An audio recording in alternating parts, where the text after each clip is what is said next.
میں محمد دلشاد 8ویں جماعت کے نصاب میں شامل گلشن اردو کا تیسرا سبق لے کر آپ کی خدمت میں حاضر ہوں۔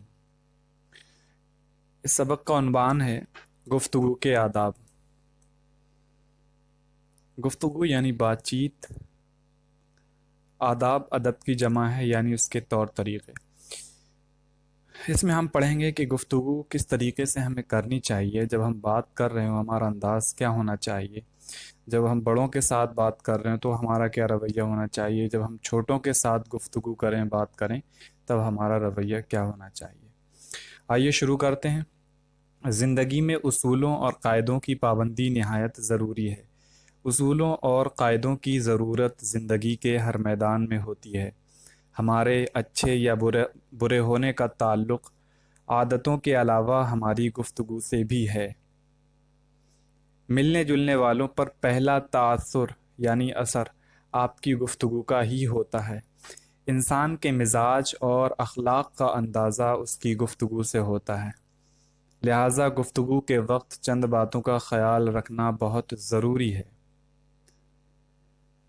بات کرتے وقت آواز نہ اتنی دھیمی ہو کہ سنائی نہ دے اور نہ اتنی تیز کہ سننے والے کو ناگوار گزرے۔ بولنے میں اتنی جلدی نہ کیجیے کہ بات بھی سمجھ میں نہ آئے، نہ اتنا رک رک کر بولیے کہ سننے والے کا جی اکتا جائے۔ یعنی دونوں کے درمیان توازن رہنا چاہیے، بیلنس رہنا چاہیے، نہ بہت اسپیڈ کے ساتھ بہت تیزی سے بولنا چاہیے اور نہ بہت رک رک کر بولنا چاہیے۔ بات موقع اور وقت دیکھ کر ہی کرنا چاہیے۔ اچھی اور ضروری بات بھی بے موقع یا بے وقت کہنے سے بری لگتی ہے۔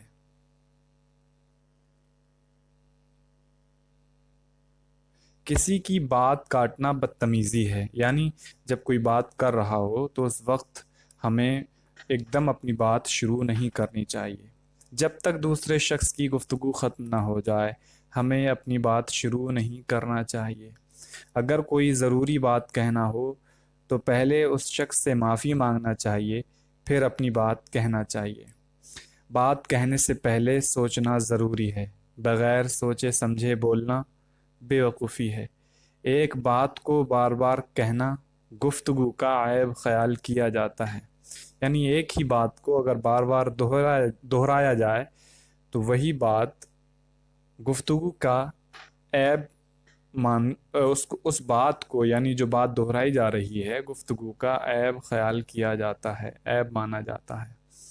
گفتگو کے دوران غصے کا اظہار، سخت الفاظ کا استعمال، بے جا مسخرہ پن یعنی مزاحیہ پن، تفریح کرنا، فنی طریقہ اور اپنی تعریف، یہ تمام چیزیں گفتگو کے آداب کے خلاف ہیں۔ ان سے ہمیشہ گریز کرنا چاہیے۔ لوگوں کے سامنے ایسی باتیں نہیں کرنا چاہیے جن کی سچائی پر ہمیں خود شک ہو۔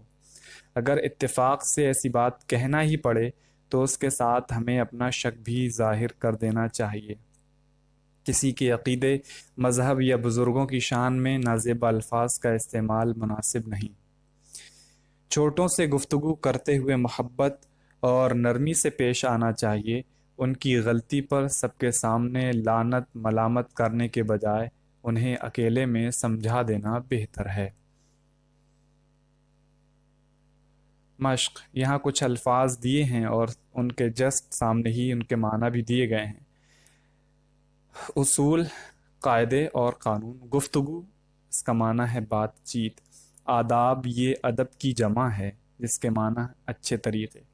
تأثر، دل پر اثر کرنے والا، ناگوار، ناپسند۔ عیب، اس کا معنی ہے نقص، برائی۔ مسخرہ پن، معنی ہے اس کا ہنسی ٹھٹا۔ گریز، اس کا معنی ہے بچنا، پرہیز۔ عقیدہ، اس کا معنی ہے ایمان، دلی یقین۔ نازیبا، اس کا معنی ہے نامناسب۔ لعنت ملامت، اس کا معنی ہے برا بھلا کہنا۔ نمبر 1، اب بتائیے زندگی میں کن چیزوں کی پابندی ضروری ہے؟ آپ سبق پڑھ کر ان چیزوں کو پوائنٹ آؤٹ کر کے لکھ سکتے ہیں۔ گفتگو کرتے وقت کن کن باتوں کا خیال رکھنا چاہیے؟ کون سی باتیں گفتگو کے آداب کے خلاف ہیں؟ ان کو بھی آپ لکھ سکتے ہیں چھوٹوں سے گفتگو کرتے وقت کس طرح پیش آنا چاہیے۔ نیچے لکھے ہوئے جملوں کو صحیح الفاظ سے مکمل کیجیے۔ یہاں کچھ جملے دیے گئے ہیں، سامنے الفاظ ہیں، 2 لفظ ہیں ہر جملے کے سامنے، 2 میں سے جو ایک مناسب یعنی سوٹیبل ہو وہ آپ یوز کر سکتے ہیں۔ نمبر 3، قواعد۔ یہاں ضمیر ہے، ضمیر کی ڈیفینیشن یعنی اس کی تعریف بتائی گئی ہے۔ جو لفظ اسم کی جگہ استعمال کیا جائے ضمیر ہے۔ ضمیر کو انگلش میں پروناؤن کہتے ہیں، جیسے وہ، یہ، اس۔ درج ذیل جملوں میں سے ضمیر چھانٹ کر لکھیے۔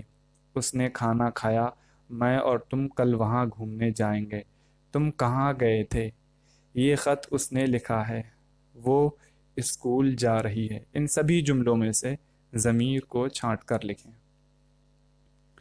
عملی کام۔ نمبر 4، عملی کام۔ بات چیت میں سلام، شکریہ، مجھے افسوس ہے، برائے مہربانی جیسے الفاظ شامل کر کے بات کریں۔ نیز ان الفاظ کو شامل کرتے ہوئے 4 جملے بنائیے۔ نظم۔ لڑنا بھیڑنا کام برا ہے، یاد کیجیے۔ نیچے ایک نظم ہے، چھوٹی سی نظم ہے۔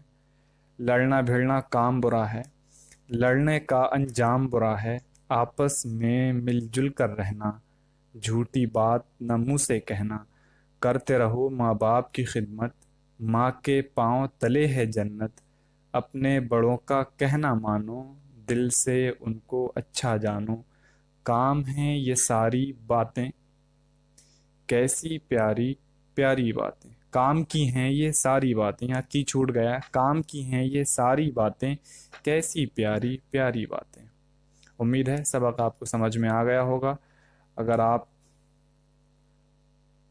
کو کوئی مشکل پیش آتی ہے تو آپ پوچھ سکتے ہیں۔